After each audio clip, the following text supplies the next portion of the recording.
Good afternoon, everybody, and thank you for joining us for the CSI Drone Edition.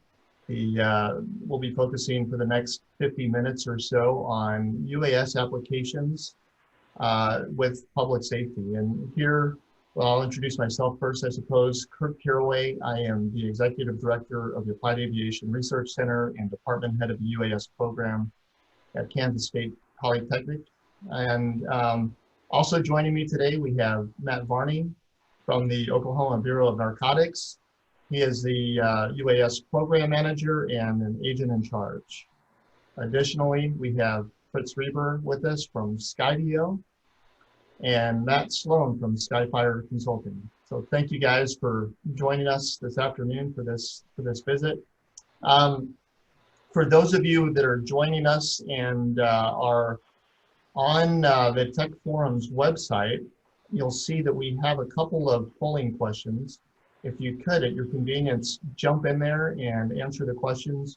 We would just like to try to get a sense of the composition of the audience today so that we can tailor the conversations accordingly. Just once you get into the page, you should see a polls function on the right-hand side. So if you could jump in there and answer that. Just no grades for this one. I've got enough to grade already. Just again, trying to get a sense of where we all are. So now that we've tapped a little bit on the introductions, what I would like to do is ask each of our panelists to talk a little bit about your UAS background and how it pertains to promoting UAS for public safety. And for this one, I'll start if that's okay. I've been here at K-State for almost 6 years now, but prior to that, I spent 25 years in the Air Force flying manned and unmanned aircraft. My unmanned aircraft experience was with the Global Hawk unmanned aircraft system, which is a pretty big system, flies high altitude, long endurance, 50 to 65,000 feet for up to about 35 hours is what the manufacturer will tell you. After about 28, I would start to get a little bit uneasy about it. And through that experience, we did some public safety support, disaster relief options, and support of hurricanes and wildfires in Southern California. We were operating out of Northern California. So that's just a little bit about my background. Matt Varney, can I ask you to jump in at this point? Sure. My name's Matt. I'm agent in charge with the Oklahoma Bureau of Narcotics. I've been in law enforcement about 18 years. I've been with the Bureau for about 8. We started our program in 2018, relatively small. It grew rapidly. We now are up to over 30 platforms and have COAs for your blanket COA in addition to our jurisdictional COA for the state of Oklahoma. Our primary application for our UAS are for live recon or live real-time video of UC operations, as well as overt operations that may be search warrants or buy-bust operations. So we stay busy around the state. Okay, thanks, Matt. So Fritz, how about you? Would you mind sharing? Sure, yeah. Again, Fritz Reber, Head of Public Safety Integration at Skydio. So currently with Skydio, I work with public safety agencies, helping them stand up their programs, obviously integrating Skydio and their solutions into their operations. Before that, I'm a retired Chula Vista police captain. Chula Vista PD, as you know, developed the Droneless First Responder program. So I developed that during my tenure and then worked as a consultant helping them stand up the program for about a year before joining Skydio. So in that process, co-authored the Beyond Visual Line of Sight waiver that they're flying under now, and then more recently authored the Tactical Beyond Visual Line of Sight waiver they just recently got. So happy to be part of this panel. Thanks, Fritz. And last but not least, Matt Sloan. Yeah, no, thanks so much, Kurt, for having me. My name is Matt Sloan, and I am the founder and CEO of Skyfire Consulting. So we are a full-service public safety UAS consultancy. We've worked with about 300 public safety agencies, both fire, police, and emergency management coast to coast to help stand up their programs. We primarily focus on the training aspects and the FAA consulting parts. We try to stay out of the equipment business as much as possible, but we do find ourselves there occasionally. But we've also done a bunch of special projects in the industry, one of which was co-authoring the Beyond Visual Line of Sight COA with Fritz when he was at Chula Vista as part of the Integration Partnership Program. And then we've worked with, you know, everything from small emergency management agencies all the way up to, you know, large state or large city programs to get them up and running. So have quite a bit of experience there. And then most recently, we purchased a drone manufacturing company called Viking UAS and are working on developing some sort of purpose-built aircraft for specific clients rather than sort of the mass market approach. Okay, so Matt, well, I've got you, and I know it's confusing with two Matts. So Matt Sloan, I'm not typically that formal, but shifting into the next question appropriately, what training considerations should be taken into account when establishing a program? Well, I think the first thing that, and it's weird that I actually have to say this, but you have to get training. I think that that's a little bit of a shock to some people. I think they, when they stand up a program, you know, they spend all this money on the aircraft and they go, okay, cool, we got our stuff, we're done. Maybe we get a little bit of initial training, but training is absolutely the most critical piece of the program. You know, I literally 20 minutes ago just came from a training here in Georgia. It's important to start out with the basics, Part 107, if you're going to go that route, or at least understanding, you know, airspace and weather if you're not going to go the Part 107 route. But then beyond that, I mean, you also have to learn how to fly the aircraft. You know, as Varney said, they have 30 different platforms. So, you know, each different platform has a different type of training associated with it. Understanding how to do things like thermography or 3D reconstruction. Those all are things that you need to learn. These are not skills that most of us have had going into it. And so I think it's very important to do the initial training on all those fronts and then also plan for recurrent training. I would say that's something that we see a lot of programs don't pay attention to early on, realizing I've got to fly this thing once a week or once a month or whatever your protocol is. I've got to go, you know, every 6 months or a year and do some kind of recurrent training, whether it's with a consultant or it's internal or however you want to do it. But the point is that you need to be doing it. Just, you know, once a year, okay, I know how to take it out of the box and get it in the air. That's certainly not going to be enough. So for our other Matt, just curious about your perspective on that as well. And, you know, one of the things too is there's different elements of training, right? There's the basic, some of the basic training, which, you know, starts with, in many systems, just the basic operation of the system. But then there's other implications as well when it comes to integrating it into your day-to-day activities, which often requires a different set of training as well. Your thoughts, Matt? Yeah, I think it's really important because oftentimes the training that you need to use these different systems, you don't realize there's a deficiency until you need them and then they fail, right? Like everything else.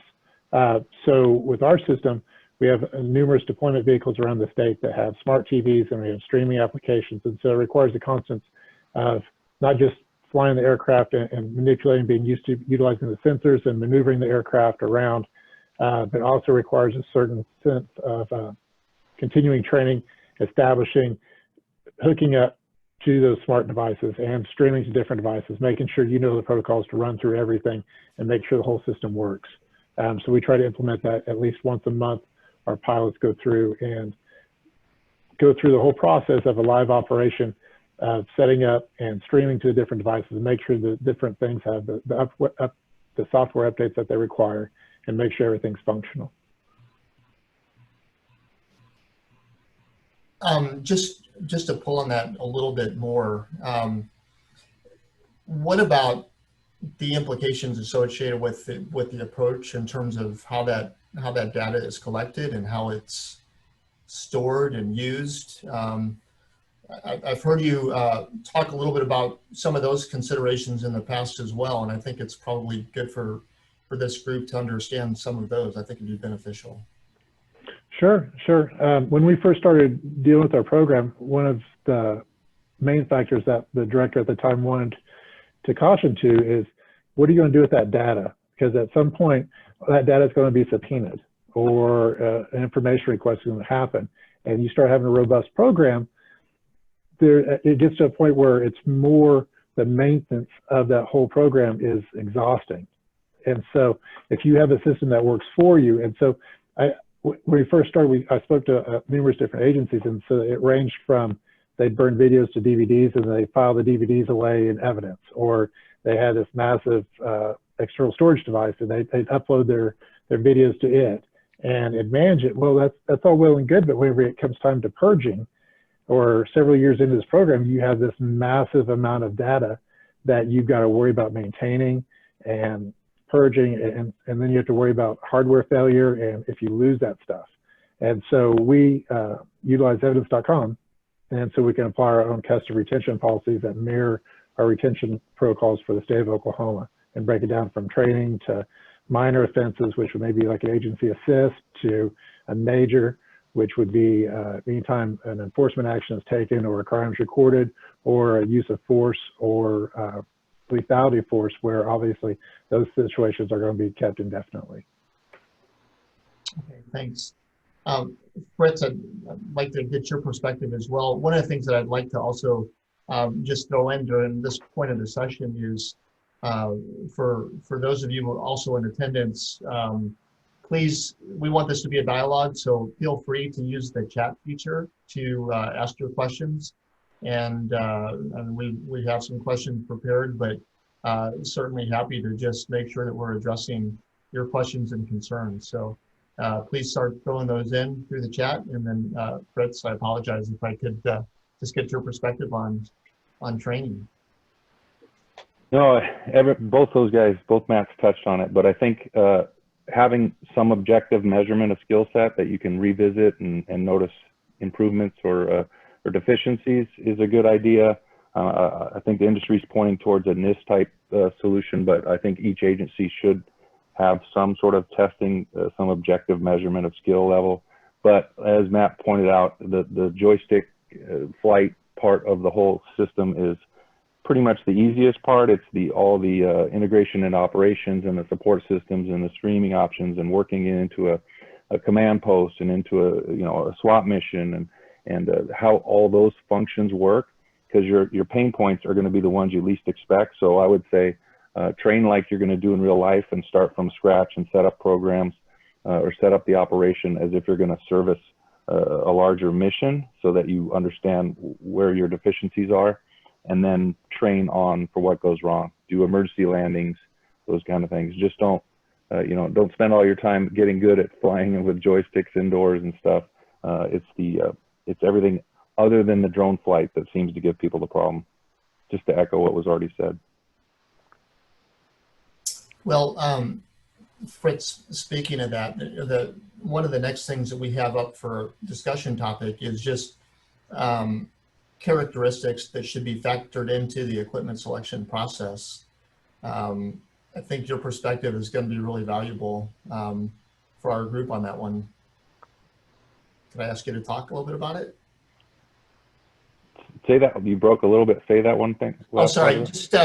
Just your perspective on the characteristics you should look for, or factors that you should consider when selecting equipment. So in this case, choosing which type of unmanned aircraft system or drone you want to bring into your inventory. Well, you sent me a softball here working for Skydio, right? So obviously, I think a Skydio type platform would be a useful tool. I'm certainly excited about the new X2 that's come out. I don't want to delve into an advertisement, but something with a payload capability that is going to service the needs on the very front end. Something that has your zoom capability, your thermal capability that flies in all elements, and is portable is ideal, I think, for a lot of public safety missions, because like everything else, you have a lot of capability that's an hour away, but police and fire are working to get those those capabilities on the front line so that they're there the first 30 seconds of a mission or an incident. And so platforms like the X2 or other more robust yet portable platforms, I think are a good tool to get enough capability to do a mission without having to wait for an advanced team with advanced platforms and advanced payloads that will still add value as they arrive and layer them into an existing system. But I think a robust full team has, you know, a whole suite of products that are serving their needs from the very first moments of a mission. Yeah, and that's what, you know, just please jump in. I see you guys nodding in a vertical direction. Yeah. Well, yeah, and I would add to that too, you know, because we got a question here, does size matter? And I think the short answer to that is no, I don't think it does. And I think, you know, this is something that we tell the agencies that we work with all the time is it's not always the biggest and baddest drone that's the one that's going to be right for your mission. And so the way to select the best equipment is don't start by talking about equipment. Start by talking about what your use case is. Start by talking about where you're going to need them, when you're going to need them. You know, we're working with an agency now who is dealing with a lot of wildfire issues, and they're facing things that, frankly, most other departments don't face. So, you know, much higher temperatures and much higher winds and thermals and things like that. And so, you know, a tiny little drone isn't going to work for that. And so I think it's more about, you know, what's your mission, your use cases, you know, where you're going to be flying and what types of conditions, indoor versus outdoor. Those are all important things to answer before you start talking about what equipment you need. And it's very easy. I don't know if you guys remember trade shows, those things we used to go to, but it's very easy to walk around a showroom floor and go, ooh, that's pretty, I want that. But it may not do anything that you need it to do. And there's, you know, history is littered with people who bought drones that they don't ever use and didn't end up buying the smaller, less expensive ones that they could have been using on a daily basis. So as a general rule, I would say that you need to approach it from a not what's cool and sexy and or whatever's in my budget. You got to figure out what you actually need first and then find a drone to meet those capabilities. And also worth mentioning too that the drone itself is actually unimportant, right? It's just a platform. It's more about what sensors you put on it, you know, what types of environments you can fly it in. So, you know, obviously it's the sexiest part of the system because it flies, but it's really just another tool in the toolbox to bring a sensor closer to the place that you need it. So.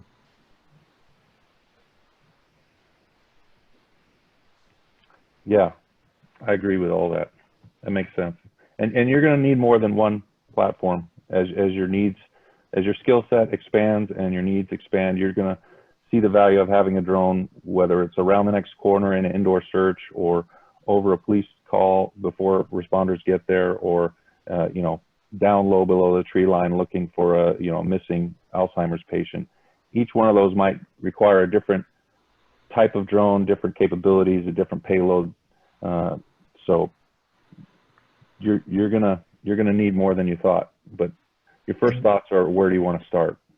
And that's, you know, one of the things that we share in our classes is, you know, really, you don't start with the system in mind. You look at the problem and then figure out what's out there that can most effectively help you solve that problem. And I would, based on Matt Varney's comments about some of the applications, I'm sure that your fleet is pretty varied because you spoke of many different types of applications that you've incorporated into OBN. Yeah, I think the biggest thing that's most important for agencies to consider is it's budget, because smaller agencies and just a large number of agencies as a whole don't necessarily have robust budgets. So when you're getting buy-in or trying to cultivate this buy-in from your command staff, I think it's best to start with identifying your application, what you're going to do it, and then get what you need to do that single purpose application, and then do it really, really well. And then that gets the buy-in from your command staff to give you more allocated funds, and you progress and grow your program. As far as the different types of platforms, I think you definitely have to have different types of sensors that have different capabilities that are carried on different types of drones. And not all the best applications are expensive. I mean, we're doing some testing with some drones now that we're using for level A environments that we don't necessarily want to worry about deconning or decontaminating after we're done.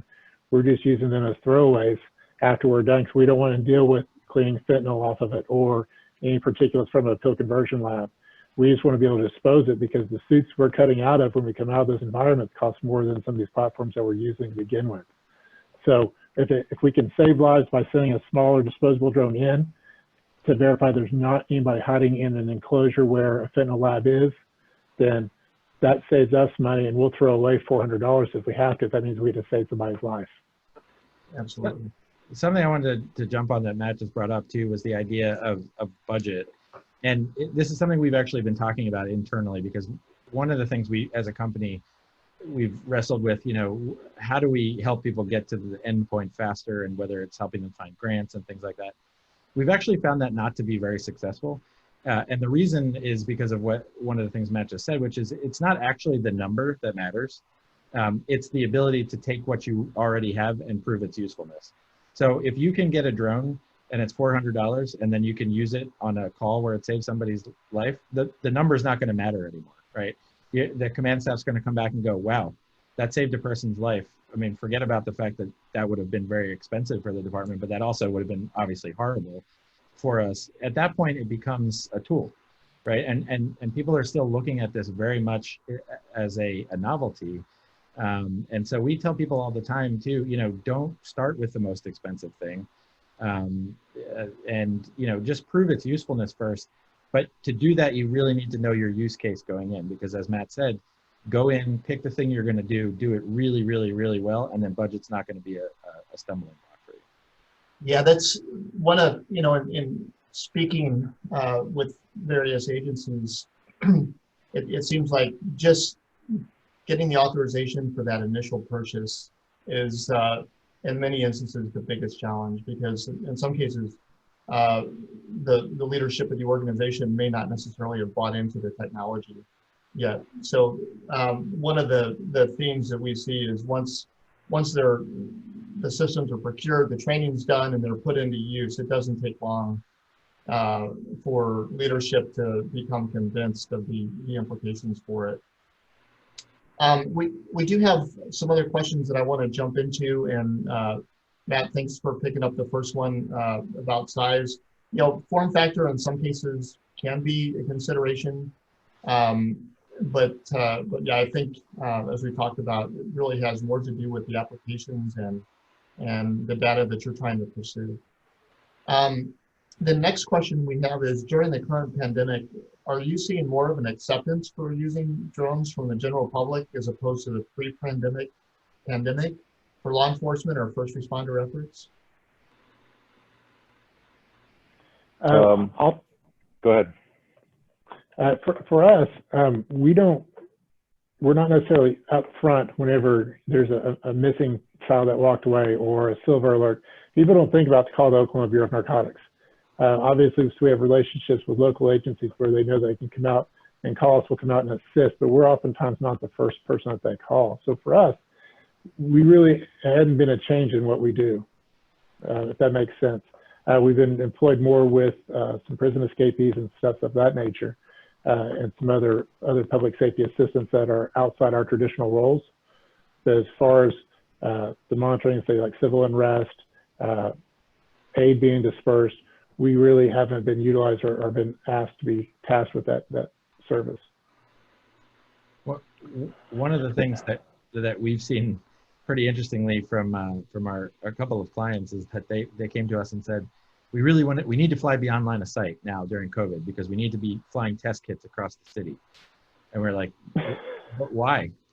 And they're like, well, because, you know, COVID, we got to move things quickly. And it's like, yeah, but you could drive them across the city as well too. Like, it's not like the roads are shut down. And it's funny because we had a conversation pretty early on with some higher ups at the FAA, and great relationship with those guys. And they basically said, look, we're not going to consider any request that you could do just because it's on a drone, right? If you can do it with a vehicle on the ground, you should just do it on the ground.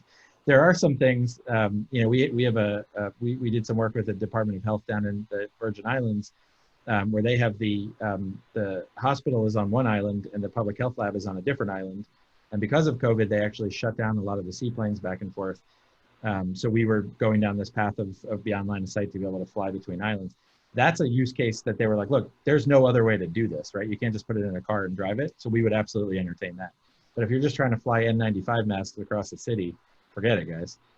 There's also, you know, a dozen departments I've heard of that are, you know, trying to do remote temperature sensing, you know, by aircraft with thermal cameras and things like that. And, you know, it's a nice idea, but there's great ones that also, you know, you can put on a tripod and are going to be a heck of a lot more accurate than something that's 200 feet in the air. So we've definitely seen a number of requests go up. I'm not sure, other than, you know, just sort of general crowd monitoring, I'm not sure that we've seen any departments that are really employing it with a lot of success that they, you know, it's mostly an excuse to do something you've been planning to do all along. And I think in that case, there's been success. Yeah, and to touch back on the public acceptance, having, you know, with my experience with Chula Vista, and now I'm talking to public safety agencies pretty much every day all across the country, probably like you have done, Matt. And although it's a concern when they set up the program and they get buy-in, I've never heard of it being shut down from the public, except for a few larger, more lightning rod type agencies who, you know, but I think the public, if it's done right and with authority and there's some transparency, there's really no pushback. In terms of using it for, you know, the recent situations or as an Overwatch platform, I think agencies who are doing it responsibly, it's actually less, they're finding it less intrusive. You don't have the loud helicopter overhead, which is pretty, you know, overbearing. And if you don't have that kind of an Overwatch, you got to put people on buildings, and that makes it difficult, because there is a responsibility to like monitor large crowds and make sure there's no like threats coming in from, you know, nowadays with cars driving into crowds. So I think generally they understand, as long as it's not used to like suppress free speech, and the agency is sort of transparent about their responsibility to protect the public, and this is a tool to do that. I haven't heard of any successful pushbacks that have shut programs down. I'm sure they're out there, but I just haven't been exposed to it. Well, we're a little lucky, and I say this tongue in cheek, you know, we're a little lucky that the federal government's taking a lot of the heat for flying drones over protests. It's taking it off of the local agencies because, you know, there was a Reber drone flying over the protests in Minneapolis, and that, you know, you can't point to the Minneapolis Police Department on that one. So they're taking some of the heat there. I would also add to that conversation that you guys, Fritz and Chula Vista, did, I mean, really a remarkable job at telling the public what you were working on and continuing to tell the public. And for those of you who haven't seen it, there's actually a live website on the Chula Vista, you know, internet that shows you how many calls they've used it for, and what types of calls, and how actively it's going out, and all the success that they've had. So, I mean, I think that's probably the greatest example, you know, in the country of transparency and how it can really be a positive thing for a program. You know, with our involvement in our Kansas Department of Transportation and the Integration Pilot Program, one of the things that we did very early on in the process is we sent a survey out across the state, just trying to gauge the appetite for incorporating UAS into various applications at the state level. And there were some that kind of cringed at asking the question until we got the results back. And what we found is that, at least within our state, more support than we anticipated when it comes to incorporating this technology. And I do think that transparency, as much as possible, is key. And I know, I would assume, Matt, Varney, in your case, because just the nature of some of your operations are covert, you're not going to do a live stream of everything that you're doing, but simply getting out and talking about how you're adopting these systems and how you are, and just as importantly, how you're not using them, so that the public is aware, seems to make a big difference in terms of the perception. So that's something to think about. One of the questions that's in here, and Matt Sloan, I think you touched on it perhaps a little bit in terms of some current events and incorporation of drones into public gatherings and some of those types of things. There's a question about the the Black Lives Matter movement, whether or not you've seen that influence the use of drones in any way, one way or the other. Yeah, and I think, yes, absolutely. We've just here in the state of Georgia, we were getting calls from all over the state. People like, hey, do you have any extra pilots? Can you come out and help us? We're working 12-hour shifts. We're out here all night. We're getting tear gassed, things getting thrown at us. And so we did actually deploy a couple of our people just to help out. But so we see a lot of agencies utilizing their technology to cover these large events. To Fritz's point, I think that this is not a situation where we're trying to impinge on free speech or do anything to incite violence in the crowd. It's just a matter of, you got a lot of people in one small area, and we need to make sure that they're safe. There may be some people who don't see it that way, but I know at least the people we work with, that was their primary mission. I will also bring up something that actually came up pretty regularly here, at least in Georgia, is the participants or the protesters' use of drones and what risk that caused to first responders. And so we had several agencies calling us saying, hey, there's a protester or somebody, we think it's a protester, flying over our sniper positions. What do we do? And my short answer is, well, there's really not a whole lot you can do. And counter UAS is a whole separate hour-long conversation.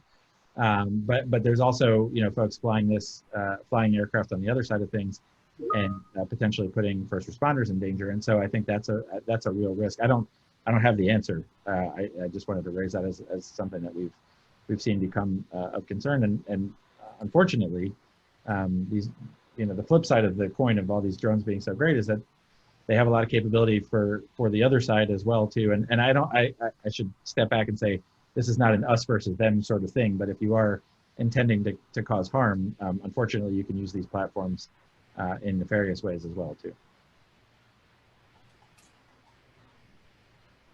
That's a good point. The next question, it's directed to you, Fritz, but I think it's good conversation for everybody. And Matt, you touched on it a little bit as well. With the number of wildfires going on in California and Oregon, really the West Coast, do you see more of a reliance on drones from public agencies, such as firefighters, than you did maybe a year or two ago? Well, that's an interesting question because, I've reached out recently to see what, help what we can provide. And ironically, most of the drone programs are grounded during the actual firefighting because of the airdrops, and it's just sort of a blanket policy to ground the drones actually during the firefighting.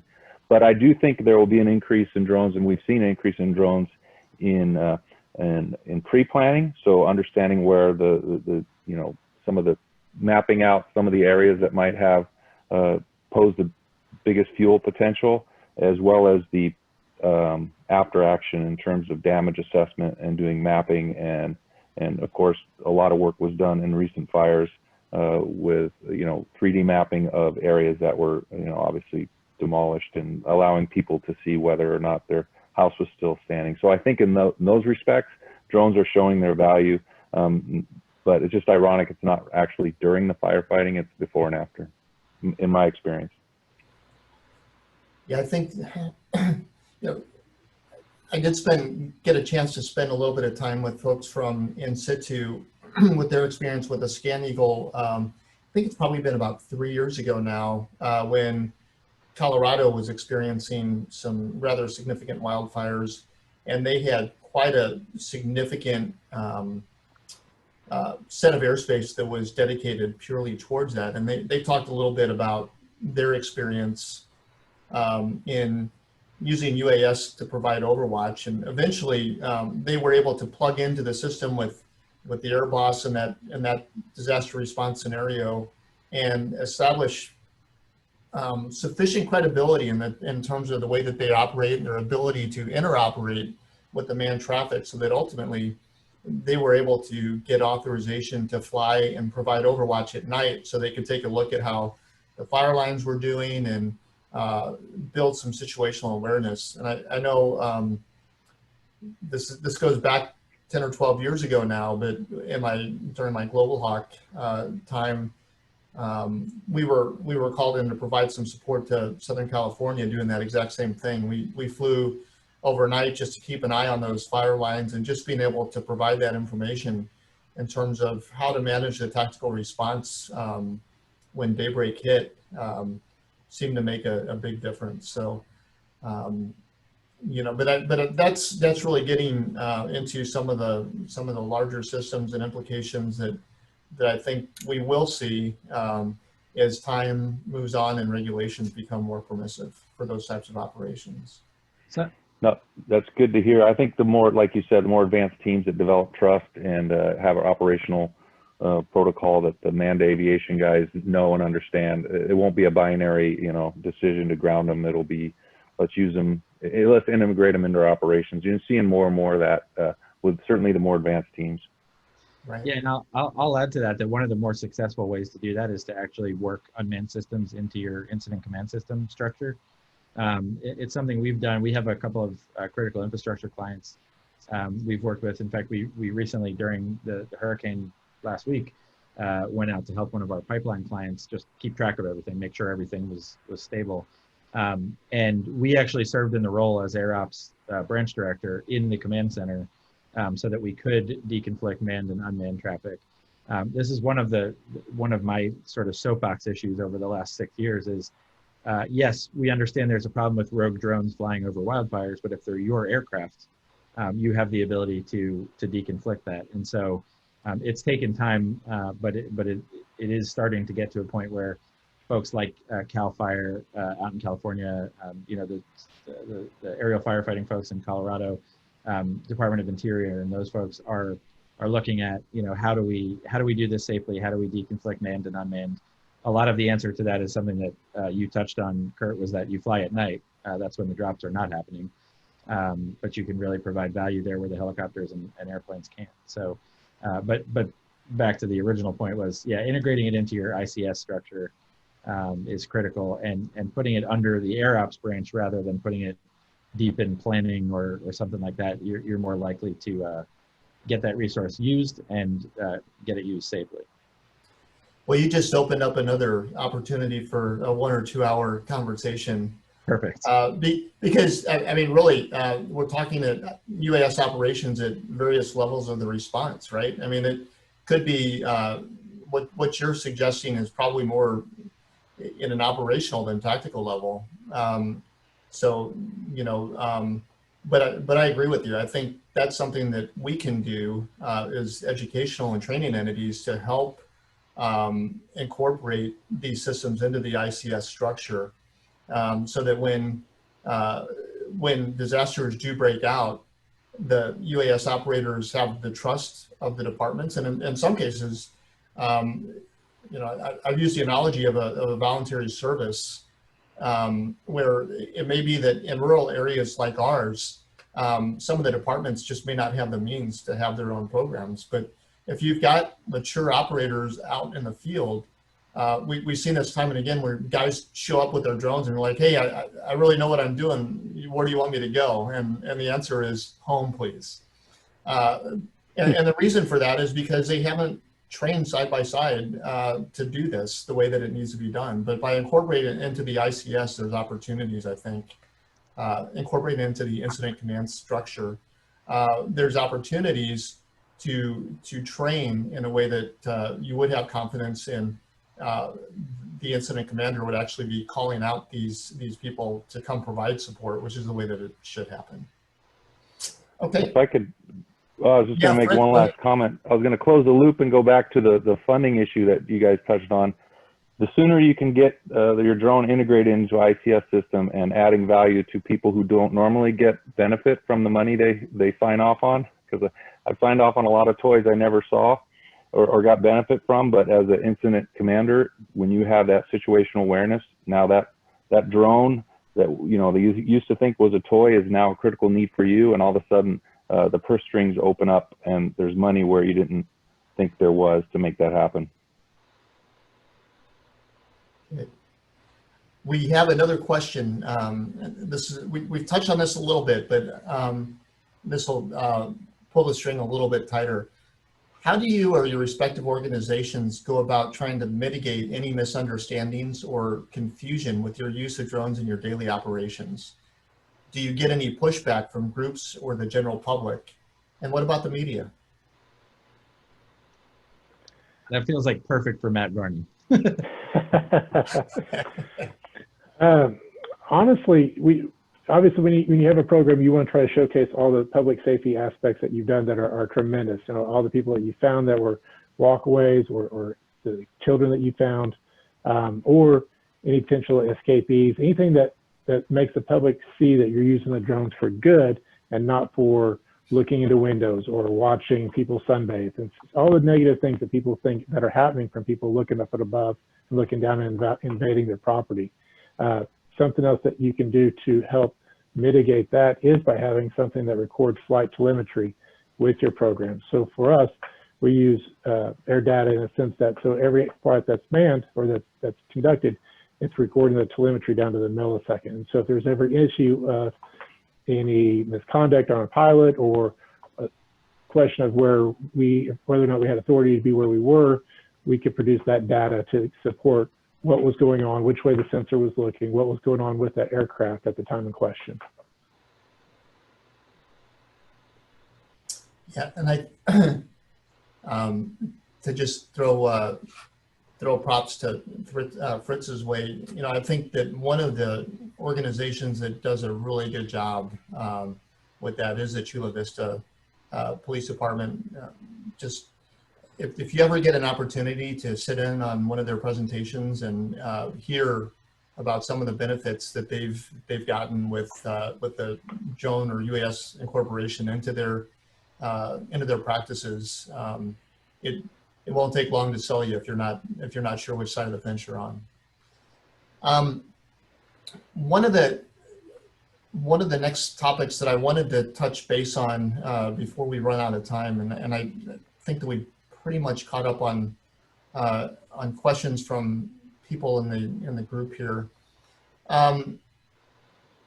What about considerations and sensitivities associated with the use of Chinese manufactured drones? You had to do that with only 8 minutes left.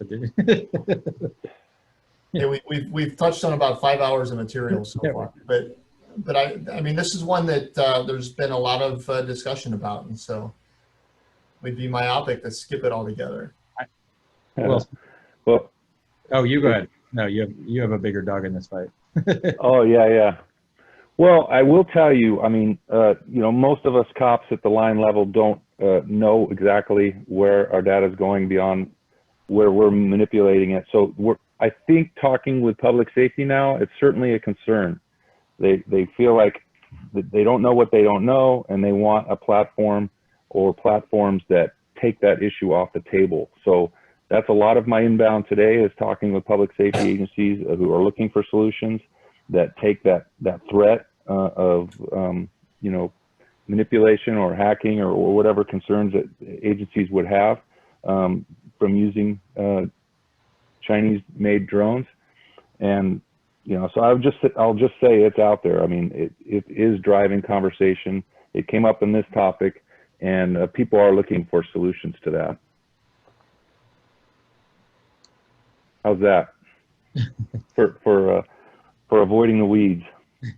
Well, yeah, and I would add to that that I think that the concern is definitely out there. I don't know that it is entirely warranted. I think there are certainly cases where it is warranted, you know, but having some sort of threat matrix as to, you know, what types of calls where it's just not a concern, right? I mean, if you're responding to a house fire, if the Chinese government wants to see that, then they could go on Google Earth and see exactly the same thing. I don't think that's really the concern. I think that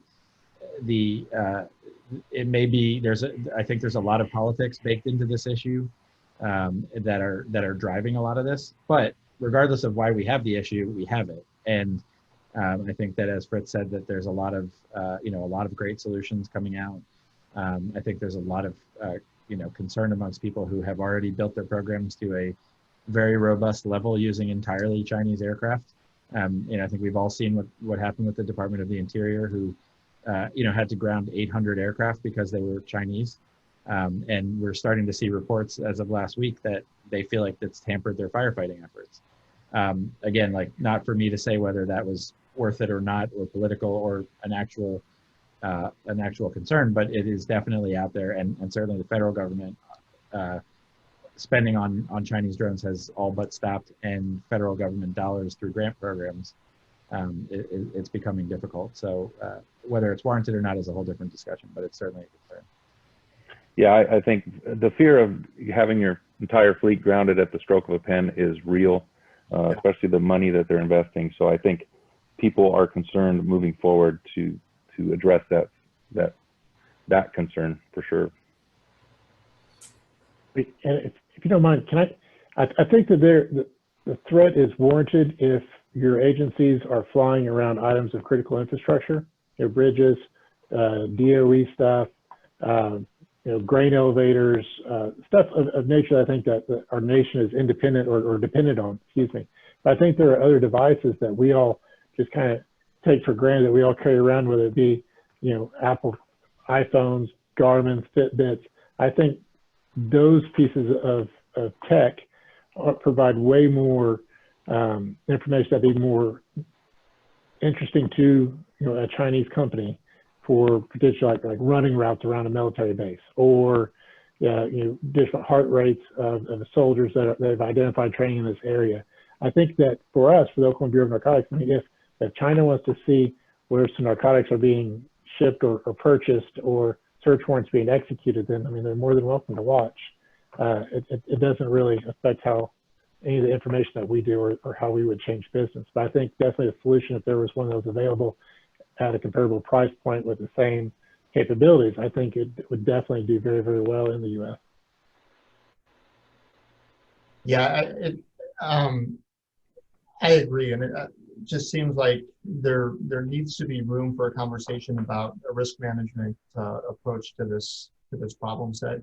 May depend on the specific application, and in some cases, especially if there's life or death implications at the tactical level, it may not matter. To Matt's point, we don't mind who sees that as long as we see it. But I think one of the important considerations here is making sure that everybody understands, what's at stake there. And again, I think that a risk-based approach to this, as well as all other types of operations, is the best way to go. We are just about out of time. There is one question about whether or not we've seen facial recognition types of AI incorporated into any of the use cases. I know that AI has been incorporated into inspection methodologies and different protocols.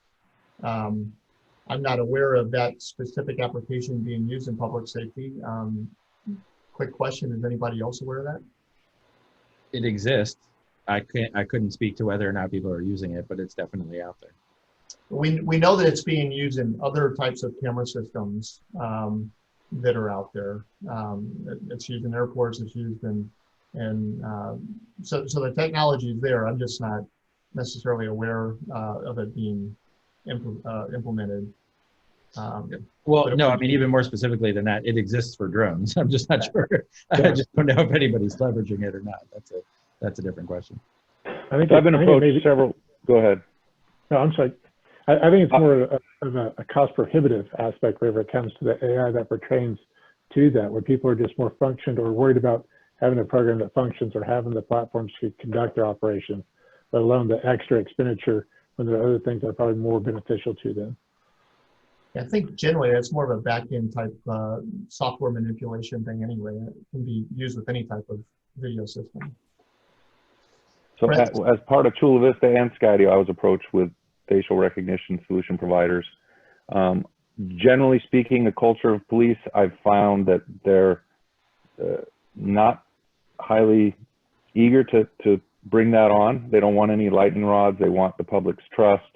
And we're not at that point. If anyone asked me my personal opinion, I would say probably we're not far along enough in this industry to load that on there yet. There's enough use cases without that to add value and get drones up and running in your public safety agency. So at least in the near term, I'd discourage it. All right. Well, thank you. We really are out of time at this point. Thanks to all three of you for taking time to join us. Just as a reminder, we would like to invite you to join the after hours event coming up at 5 o'clock Central Time. Opportunity to chat with experts about real-time weather awareness for enhanced assurance and unmanned traffic management. So please join us there. Thank you for your time and take care. Thank you. Thanks. Thank you very much.